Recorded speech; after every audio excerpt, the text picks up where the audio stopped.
like you're my guy tonight. All right, so for whatever reason, we're in this range. It could be a kickboxing or a jiu-jitsu or some sort of street scenario. I should immediately assess. He's about my size. He's got approximately the same arm length and leg length. These are things that we should just think about, right? For some reason, he reaches out and he puts his hands on me, and I just hit him in the groin, right? That ought to loosen him up, right? And we can't really do that in a match because that would be considered dirty and would be against the rules. All right, so instead, when he grabs, I'm going to do something also. I'm going to grab it, I'm going to hold on to him, right? Now he's thinking, maybe he wants to make his throw, and the thing that I'm thinking of is, what am I feeling, what energy am I kind of feeling from? So he goes to make whichever throw that he wants. Good throw. All right, and he's got me kind of in this loaded position. Now, he's obviously going to make a lift. To watch my feet slowly come up, and he owns me. Now, set me back down. I have about a millionth of a second once I start seeing what he's doing to decide what I'm going to do.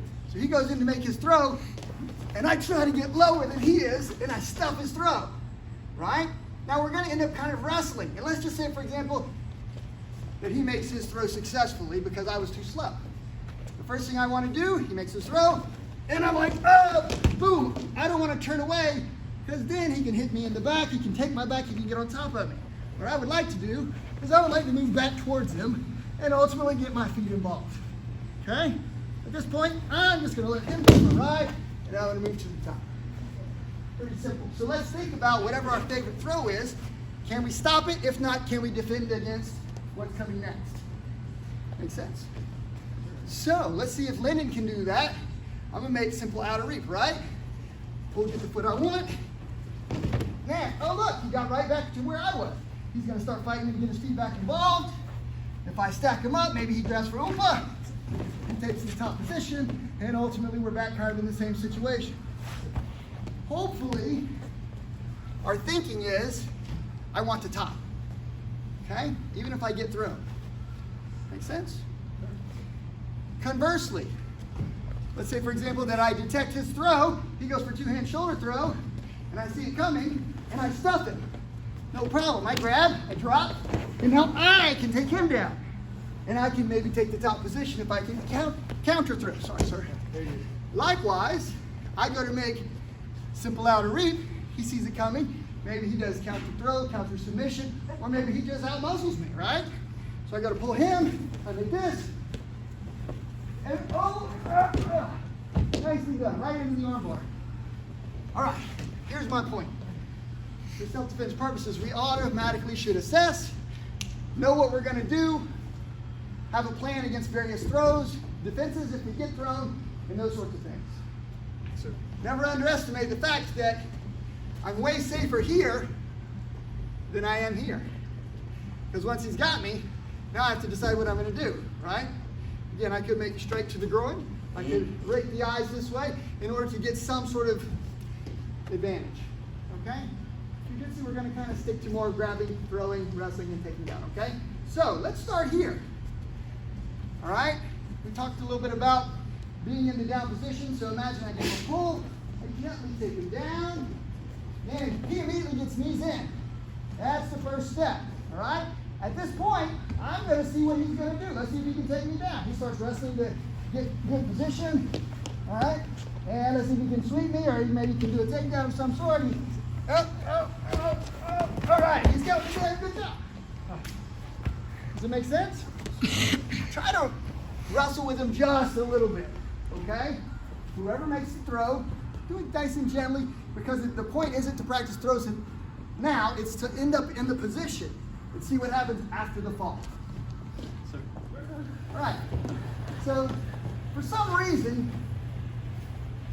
it could be any number of things. Maybe Joel, I'm not exactly fully aware, and he sucker punched me, catching me, bop, and I am like, oh crap, and now I realize I'm probably going down. Maybe he swings and I fade away, I fall over the curb, and here I am, and I'm on my back.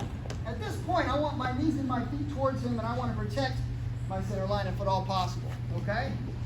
Now he doesn't have the grip on me, so now I have the advantage of space and movement, okay? The easier thing to do is almost always going to be, I've got plenty of base. If I fall, I'm falling about 1 inch backwards, right? I'm not really falling far. He doesn't have that much base. He's only got, the bottoms of his feet are the only thing touching the ground. A lot of my body is touching the ground, okay? So I'm going to try to manipulate some legs. I think I can probably reach that leg, but I can't reach it well with this foot, so I'm going to pick this leg. I'm going to hook it with my foot, right? And I'm going to come behind, and I'm going to pull, and I'm going to push this way, which gets him down and gets me into a top position. Or if I get to here, I can always stand back up, okay? So again, doesn't matter if I trip and fall, maybe he does catch me with a boom, and I'm alert to wait if he comes at me. I'm just going to try to hook and kick. Now, let's not forget that if we wanted to, I could still kick him here in the groin, and then I can make this move, okay? Let's also realize that there's a gift, right? I can grab this and I can just go ahead and bust this ankle with toe hold, okay? If I want to immobilize him, I can just move to the top, and I've got a nasty calf crush here, okay? But just for simple purposes, Joel stands back up, what we're looking for is this motion or this position. Again, if that leg was closer, I might could do something with it. This one is good. It's going to be hook and heel, and I'm going to just try to break his balance. If he doesn't go down, if he resists me, right, no problem. All I'm going to do is I'm going to grab this one and I'm going to kick this way. Okay, either one will be fine. Get with your partner. Don't kick them hard. Work with them and press gently. What do you think would happen if I kicked Joe hard 5, 6 different times while we're training? Injured. He's probably going to get mad. We're probably not going to be friends. And secondly, he's going to say, my turn is next. He's going to be kicking me hard, right? Press him down, kind of work with him, and watch what happens if you roll the ankle or if you buckle the knee. See if you can take him down. Easy scissor sweep. If you didn't quite get the takedown. The takedown is ultimately what we're looking for. Okay. So again, maybe something happens and I'm basically just on the ground. Again, we're going to assume that somehow my defense failed me and he gets me with this big hit. Bip, and I go down and he advances. As soon as I can, I want to get into position. Now I like my right side, so this is what I'm set up for. But what if I want to do my left side? I'm going to be on the opposite side. Notice that the bottom foot's always going to hook. Then I can't really do this as easy, but now I can press, right? So if I happen to be on this side, right, all I'm going to do is keep this foot from moving. That's all this really does. And then I'm going to press right at the knee or slightly above. By the way, I could still kick him in the groin. And I'm just going to roll his ankle, right? Now, I'm in a position where I got to decide what I'm going to do. I could advance, or I can move away and get out of dodge, okay? Either way is fine. Okay? So, I go down here, he resists, no problem, right? I shift over and I go this way. He won't resist this one because the nature of his leg is not strong in this way, but my leg is very strong in this way. So if he tries to resist me, right, I should be able to pound him down. Cool? All right, let's say, for example, that Joel is just too strong, right? I've tried this, he's resisted me. I've changed, and I've realized that he's resisting me. What should I do? I'm going to kick him right in the groin. He's going to loosen up, and then I'm going to do it again. Does that make sense? Would that work? Yeah. All right. Pretty simple, right? I'm going to let you guys kind of play with that again. So remember, we've got options. As long as I'm protecting my face, and I'm on the right side, I'm probably going to hook with the bottom foot, which is the right side foot. Right? I'm going to try to hook here. If that doesn't take him down, right? I give him a little kick to the groin there. And give this another try. Then I've got this nice toe hold, okay? Let's say, for example, Joel rolls with the toe hold, right? No problem. Now, I'm in what's called a leg fight, and I'm going to try to break his knee this way. This should pop the knee nicely. This is a heel hook, right? If I want to, I can even protect my legs by digging a little deeper. He can't easily get to my feet, and I own it. Trust me, once I start ankling him this way, the foot only turns but so far. Once it stops, most of that pressure goes into the knee. I should be able to do something. So, if you got the sweep, right side, sweep, left side, and you think you can do it marginally well, go ahead and advance and see if you can get the leg, work for either toe hold or heel hook. If you're still working on the sweep, just work on the sweep. Get one piece. It's super important to get the first piece. Go. This is a pretty fun technique, okay? So we're here, right? Joel throws the jab, I drop down here, and then I just take it from here. All right? That one's pretty easy, right?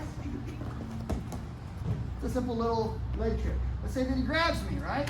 No problem. Same thing. I'm going to grab him. Step back here. Put this foot here. Kneel down on his ankle. And that's how I'm going to make this throw. So these work from a standing position as well. Pretty cool? Okay.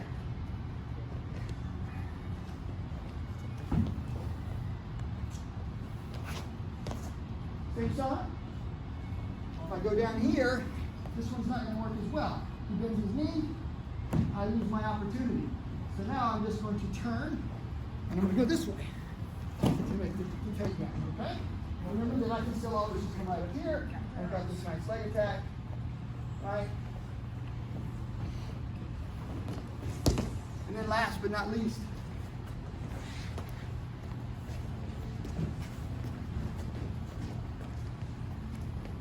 I pull the leg that I want. Instead of going low, I go high.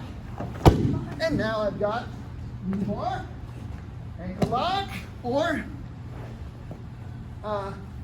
heel hook. Pretty cool? Sure. All right. Now, I just showed you like 3 or 4 different things just for the fun of it. Here's the thing that I want you to do. Joel's just going to stand. And I'm just going to say, all right, if I want to get him knees down, I kind of have to push this knee this way towards the ground. How do I do that? How do I get in my position? I grab that hand. I step here, put my hand down, and I kneel down right over his toes. If I want, I can hit both legs, but one is pretty good, right? Then I pull, and then I set it down so that I've got better control. All right? I move up, toe hold. Okay? Heel hook. All right? Now, I look at Joel, he's just standing there because he's a good partner, and I'm like, I want to get his waist bends this way. All right, how am I going to get him to push on his waist so that he sits down and falls when his toes roll this way? How do I get that? Grab the other hand. Pull so that I'm in position. I step, hand goes down, and then I kick. Lock. Now, believe it or not, this isn't holding all my weight. I'm basically bouncing on his legs. I turn, pull. That gives me a body throw. Hane Basami. Into this or into this. Does that make sense? Pretty cool. Safety warning. If you decide to do this move, he's going to be pretty safe. You don't really have to worry about tearing up his knees. If I do this one, and I don't get high enough on his body, and I end up on his knee, and I fold his knee backwards this way, I could injure him. Try not to jump on the knee. Make sense? So imagine I jump up super high and land on the knee, and it goes like this. It's going to be real uncomfortable on his knee. So if you decide to do body scissors, it's it. Okay. I slid down just a little bit, but managed to pull it off. Hold. Now watch. There we go. That was better. I lost my grip on his arm. Sound good? Now you guys get to play. You two guys make sure you throw Alex. Okay? Go, go, go! Good is, let me at least get the technique nice and slow. Better is, let me see if I can do the technique in training, but a little bit faster. I'm now working for my timing. Try to get in there. Best is, it's good enough in practice that now I'm trying it when we fight. Make sense? All right, let's talk just for a quick second about some bailouts and then we'll fight. Sure. This has legitimately happened to me, right? This has legitimately happened to me on this particular throw. The guy was way bigger than me. In fact, it was my instructor, the guy in raised hands. I grabbed him. I moved in to make my favorite throw, which was his body scissors, and he didn't go down. He just based out, and here I am dangling like a piece of fruit ready to be picked, right? So I went up to him, I went to hit. Joel's gonna try not to fall if he can help it, right? And I made the move, and I'm like, uh-oh, now what do I do, right? I slide down, I'm gonna hook. Everybody see? I'm gonna hold this. Now watch what happens to this knee when I apply pressure outwardly. I basically did a small knee lock. Okay? And then it gives me this. Not a great heel hook because he can roll. He rolls, I stick with him, and now I get the other side. Okay? Now I own him. I own him here because he's immobilized. All right? So this is a bailout. How many of you got here, and the guy, for some, maybe you were down a little bit lower, and you're kind of here, and he didn't go down. You're like, uh-oh, right? Just hook this leg. You've already got this based. That knee, if it's bent, he's got base. Watch what happens when I lock the knee, right? He starts to lose his balance. I just rotate him on over, right? Oh, he's got me with that one, right? And then I have to decide what I have left. Okay? Make sense? Cool, cool, cool. All right. Combat looks way different than jiu-jitsu. When I say jiu-jitsu, like pure jiu-jitsu. Okay? If Joe came at me, and I wanted to do all these moves, and he hit me, right? Raise the eyes or strike, sweep, hold, pull, up, groin shot right there. Then maybe this. Then I get here, I give another groin shot, and I go to this position. So that I really work to loosen him up. What happens when a person gets hit in the groin area? Do they hold their position like this? No. The knees bend, the hips go back protectively. That gives me the position I need for the throw, for example. He goes down and he tries to get stiff on me to get back on top, and I kick him in the groin, right? He goes from this to this. It loosens it back up. Every time we strike someone in the eyes or throw it in the groin, they will loosen up. Does that make sense? Thank you, brother. Thanks, Renchi. Everybody on the wall, we must fight!